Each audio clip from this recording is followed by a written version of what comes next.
नमस्कार दोस्तों, last class अपनी भौतिक प्रदेश से संबंधित जो सेकंड ग्रेड के अंदर PYQ क्वेश्चन पूछे गए थे उनका हम विश्लेषण कर रहे थे। तो ये टॉपिक बहुत इंपॉर्टेंट है। मैंने लास्ट क्लास के अंदर भी कहा था, यहाँ से हमेशा क्वेश्चन आए हैं RPSC सेकंड ग्रेड के अंदर, और क्वेश्चन कैसे आए हैं वो भी हमने बात कर लिया। अभी जो अरावली आपका टॉपिक है उसमें जो पहाड़ियाँ हैं उससे संबंधित बहुत सारे क्वेश्चन पूछे जाते हैं। आपके पठार हैं, पहाड़ियाँ हैं, यहाँ से ही क्वेश्चन पूछे जाते हैं।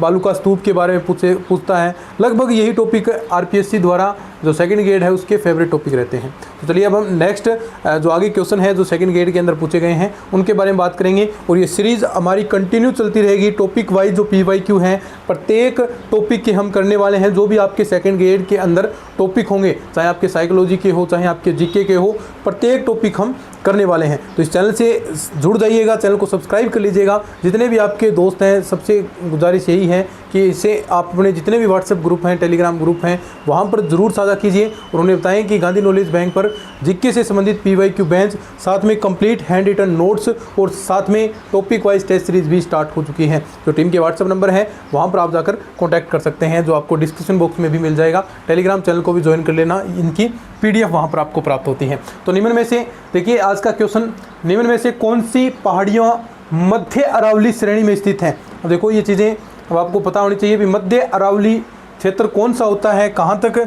ये क्षेत्र आपका आएगा।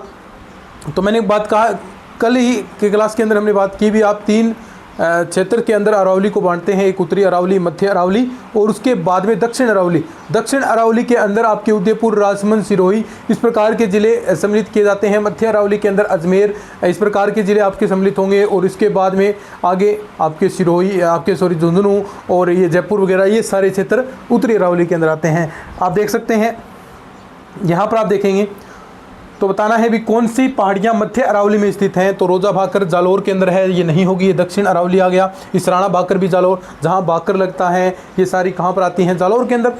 गिरवा पहाड़ी भी नहीं आएगी, ये भी कहाँ पर होगी, आपकी दक्षिण अरावली। तो बचा कौन सा, मेरवाड़ा पहाड़ियाँ। मेरवाड़ा पहाड़ियाँ ये कहाँ पर आ जाएंगी, आपकी मध्य अरावली, क्योंकि इसने लिख भी रखा है कौन सा कि मध्य अरावली के अंदर कौन सा क्षेत्र आपका आता है। तो चलिए नेक्स्ट क्वेश्चन की हम बात करते हैं। ये सारे ग्रेड सेकंड के अंदर पूछे गए हैं, जो वर्तमान आपकी 2025 तक वैकेंसी हुई है वहाँ तक के क्वेश्चन। बोराट पठार, बोराट पठार जिसके मध्य स्थित है वह है। अब देखो बोराट पठार कहाँ पर है, तो आपको देखो बोराट लगभग आप यहाँ से राह से याद कर सकते हैं क्या कि राजसमंद, राजसमंद के अंदर कौन सा क्षेत्र, देखो देखो ऐसे ही थोड़े आपको ट्रिक्स लगानी होते हैं, थोड़े से कीवर्ड बना लिया करें। बोराट, आप रात, राजसमंद, इस प्रकार आप क्षेत्र को याद करते हैं और अच्छे से तरीके से याद करते हैं तो वो चीज़ें क्लिक हो जाती हैं। बोराट, राजसमंद, राजसमंद में कौन सा, कुंभलगढ़, कुंभलगढ़ और गोगुंदा के बीच का क्षेत्र, गोगुंदा के बीच का जो क्षेत्र है उसे आप क्या कहते हैं, बोराट का पठार कहते हैं। ये उसी के मध्य स्थित है। तो ये आपका ऑप्शन कौन सा हो जाएगा, ये कुंभलगढ़ एवं गोगुंदा के बीच का क्षेत्र क्या कहलाता है, बोराट का पठार कहलाता है। Very good. देखिए लसाड़िया का पठार राजस्थान के किस जिले में स्थित है, ये सबसे बड़ा पठार भी आपका होता है। ये बहुत फेवरेट क्वेश्चन काफ़ी सालों तक RPSC द्वारा ये पूछा गया था। तो लसाड़िया कहाँ पर, उदयपुर के अंदर। लसाड़िया कहाँ पर, उदयपुर के अंदर। इस प्रकार आपको चीज़ें याद करनी है। लसाड़िया कहाँ पर आता है, उदयपुर के अंदर स्थित है। कहाँ पर, लसाड़िया, उदयपुर। 2-3 बार इस प्रकार आप पढ़ते हैं, फिर 1-2 बार क्वेश्चन मान लीजिए आपने पढ़ा। आज थोड़ा सा तरीका यही होता है GK को याद करने का। आज आपने अच्छे से पढ़ा, फिर आप सोते टाइम चीज़ों को याद करें स्वयं, आज हमने क्या क्या चीज़ें पढ़ी। अगर वो दिमाग के अंदर क्लिक हो जाती हैं चीज़ें, तो वो जो चीज़ें क्लिक हुई हैं फिर वो आप नहीं भूलते हैं। तो ये GK याद करने का वही तरीका है। फिर एक बार फिर वो आपके सामने आ गई, फिर इस प्रकार करता करता ज्ञान वो स्थायी हो जाता है और ये चीज़ें फिर आपको बिल्कुल नॉर्मल लगती हैं। लसाड़िया उदयपुर के अंदर आ जाएगा। तो इस प्रकार जो पहाड़ी है, जरगा, रागा, कहाँ पर पहाड़ियाँ हैं, इस प्रकार ये सारी चीज़ें आपके दिमाग के अंदर क्लिक हो जाती है। कुबड़पट्टी कहाँ पर है, ऐसे कीवर्ड आपको याद रखने पड़ते हैं थोड़े थोड़े। एक बार याद करेंगे फिर आप आराम से या लेटे हुए हैं, फिर आप थोड़ा सा उन चीज़ों को रिकॉल करें कि कौन कौन सी चीज़ें पड़ी थी। फिर वो आपके अंदर कुछ चीज़ें दिमाग के अंदर आएंगी। वो चीज़ें जो आई हैं वो स्थायी होने वाली चीज़ें हैं, वो आपकी चीज़ें याद हो जाएंगी। कब होंगी, जब एक बार फिर आपके सामने वैसे क्वेश्चन के रूप में आ जाएं। तभी तो कहते हैं कि चीज़ें पढ़ा, फिर उसके बाद टेस्ट देने टॉपिक वाइज इसलिए ज़रूरी होती हैं क्योंकि वो चीज़ें अगर आपके ऑप्शन के सामने आएंगी, एक बार फिर से आपके सामने आती हैं, तो उनमें से कुछ चीज़ें आपको स्थायी हो जाती हैं और ऐसे ऐसे करते करते सारी चीज़ें स्थायी हो जाती हैं। ठीक है, तो यही तरीका है। तो इसलिए हमने ये टॉपिक वाइज टेस्ट सीरीज़ और हैंड रिटन नोट्स आपके लिए अवेलेबल करवाए हैं। सिर्फ 261 रुपये उनकी प्राइस हमने रखी है।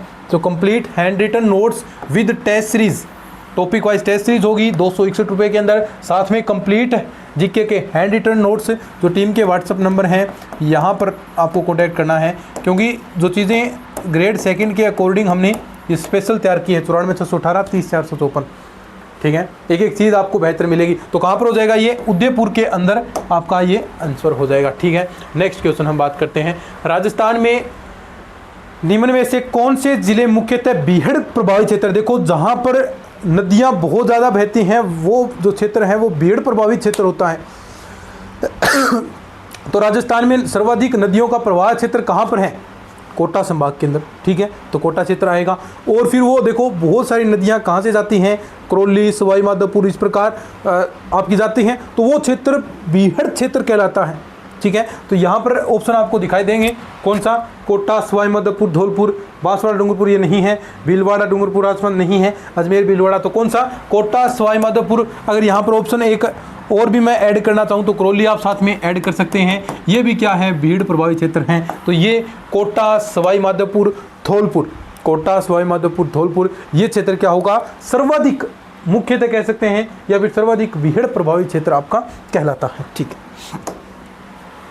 शाबाश। चलिए, गोडवाड़ प्रदेश। अब ये तो बहुत सिंपल है भाई। जब आप भौतिक प्रदेश पढ़ते हैं तो आप सभी चीज़ों को बारे में बात करते हैं भी। आपका गोडवाड़ प्रदेश कौन सा है? आपका जो घग्गर क्षेत्र का मैदान कौन सा है? चंबल बेसिन कौन कौन सी चीज़ें आएगी? काली सिंध बेसिन कौन सा आएगा? तो यहाँ पर अब गोडवाड़ प्रदेश किसे कहते हैं? जो लूणी से संबंधित आपका क्षेत्र होगा, लूणी नदी से संबंधित। तो देखो ये लूणी जवाई बेसिन आपका आंसर हो जाएगा। अब देखो क्वेश्चन जो आप पहले पढ़ते थे इस प्रकार क्वेश्चन अब नहीं बनते हैं। वो थोड़ा सा आपको घुमाने का प्रयास करता है भी, कैसे भी करके उसे गलत करवाना है आपसे, तो वो गलत करवाने की कोशिश करता है। इस वजह से अब जो वर्तमान में चीज़ें चल रही हैं, वर्तमान में जो पेपर आ रहे हैं, जिस तरह के आ रहे हैं, उसमें आपको करना क्या है? चीज़ें सारी ही याद करनी है। कोई भी ऐसा नहीं है कि आपके लिए इंपॉर्टेंट नहीं है, ये चीज़ आप छोड़ सकते हैं, तो ऐसा कुछ नहीं। कोई भी भरोसा नहीं है कर्मचारी चयन बोर्ड का, आरपीएससी का, किसी प्रकार के क्वेश्चन बनाए जा सकते हैं। वो आसान क्वेश्चन भी बना सकता है, जिस प्रकार पटवारी के अंदर आपके बनाए गए, वो हार्ड क्वेश्चन भी बना सकता है। एसआई के उदाहरण देख सकते हैं आप, आरपीएससी सेकंड ग्रेड के एग्जाम्पल देख सकते हैं। तो वो कुछ भी कर सकता है। अब ग्रेड थर्ड के अंदर आपसे क्वेश्चन पूछे गए तो वो घुमाएगा भी, आपको आसान भी दे सकता है। वो अब उस पर डिपेंड करता है। लेकिन करना क्या है? आपको अब तैयार रहना है, अब आपको ही तैयार रहना है। अब आरपीएससी ये कुछ नहीं है, कुछ भी दे सकते हैं वो भी, और स्पष्ट शब्दों में कह भी रखा है कि ये सारी चीज़ें आपको नॉलेज होना चाहिए, हम ऐसी आपसे अपेक्षाएं करते हैं। तो वो कुछ भी आपको दे सकते हैं, तो उसके लिए आपको पहले से ही तैयार रहना पड़ेगा कि कुछ भी हमारे साथ हो सकता है। ठीक है, हम बात करते हैं आगे। देखिए क्या है, निम्नलिखित अरावली पर्वत शिखर हैं, इन शिखरों को घटते क्रम के अनुसार क्रमबद्ध करना है। देखो बहुत आसान सा क्वेश्चन है, बहुत बढ़िया क्वेश्चन है। तो देखो सबसे पहले मैंने अभी आपको बताया भी ऐसे ही क्वेश्चन अब वो आपसे पूछेगा। तो इसमें आपको क्या है, इनकी ऊंचाइयां याद रखनी है, और कुछ ट्रिक्स के साथ भी चीज़ें होती हैं और कुछ आपको याद भी रखनी पड़ती हैं। तो गुरु शिखर कितनी है? सबसे ज़्यादा 1722 मीटर। फिर उसके बाद में अचलगढ़, देखो अचलगढ़ नाम से स्पष्ट है, अचलगढ़। अचल कौन होता है? एक प्रकार से पर्वत की तरह आप कह सकते हैं भी, जो अचल रहे, जो हिले नहीं। तो इस प्रकार हम बात करेंगे 1380। और ये शेर सै से 97 कितने? 1597 ये मीटर होगी। दिलवाड़ा, देखो अब आप किसी को प्रपोज करते हैं तो क्या कहते हैं? I love you too. तो देखो, और उसका जो आप छोटे होते हैं तो आप चीज़ें याद भी करते हैं, 1 4 3 इस प्रकार चीज़ें हम याद करते हैं। तो 1 4 3 नहीं, 1 4 2 करना है, तो 1 4 2, ये 1442 मीटर हो गए। एक यहाँ पर फिर जरगा का आप याद रख सकते हैं, जरगा। जर कब लगेगा? जब एक तरफा प्यार होगा तो जर लगेगा उस चीज़ में। तो देखिए एक तरफा, यानी सामने वाले ने आपको वापस नहीं बोला तो आई लव यू तो ये हो गया, और एक तरफा तो एक, देखो तो 1431 जरगा की है, 1442 दिल लगाएंगे तो क्या होगा, आई लव यू 2 बोलना पड़ेगा आपको। तो आई लव यू 2 नहीं, देखो 3 नहीं आएगा, यहाँ पर 4 2 आएगा, ठीक है। और यहाँ पर जर कब लगेगा, जर कब लगता है, जब एक तरफा प्यार हो तो 1 4 3, एक तरफा तो 1, 1431। तो चीज़ें आप इस प्रकार याद कर सकते हैं, ठीक है। अचल कौन, स्थिर कौन रहता है, जाटों को स्थिर माना जाता है। तो आप देखो अचल कौन है, 13 जाट इस प्रकार आप याद कर सकते हैं, 13 16 दूनी 8 इस प्रकार करके आप याद रख सकते हैं। तो 1380, यानी 13 जाट, 1380 जाटों से संबंधित, 8 से संबंधित चीज़ें चलती आई हैं। 13 जाट क्या है, अचल है, यानी अड़िग है। तो इस प्रकार आप चीज़ों को याद कर सकते हैं। तो ये आप अपने कीवर्ड्स होते हैं। आप देखो मैं इस प्रकार याद रख रहा हूँ, आप किसी प्रकार से याद करें, आप खुद की ट्रिक बना सकते हैं। आप ये भी याद रख सकते हैं, अचलगढ़ 13 जाट क्या है, अचल है। तो 13 जाट से संबंधित 8, तो 1380। देखो एक बार ये चीज़ें याद आपने अच्छे से कर ली, फिर आप नहीं भूलेंगे इन चीज़ों को। तो थोड़ा सा ही आपको चीज़ें अच्छे से करनी है, ठीक है। तो अब ये सारी चीज़ें, अब आप क्रम देख लीजिए, आपको सारी ऊंचाइयाँ मैंने आपको बता दी, ठीक है। नोट कर लीजिए, फिर हम आगे बढ़ते हैं।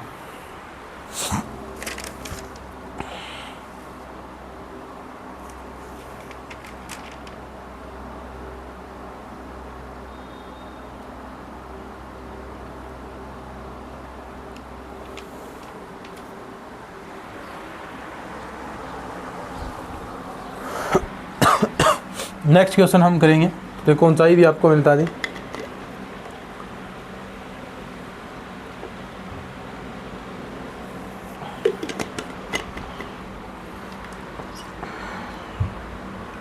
तो क्रम देख लो क्या करना था।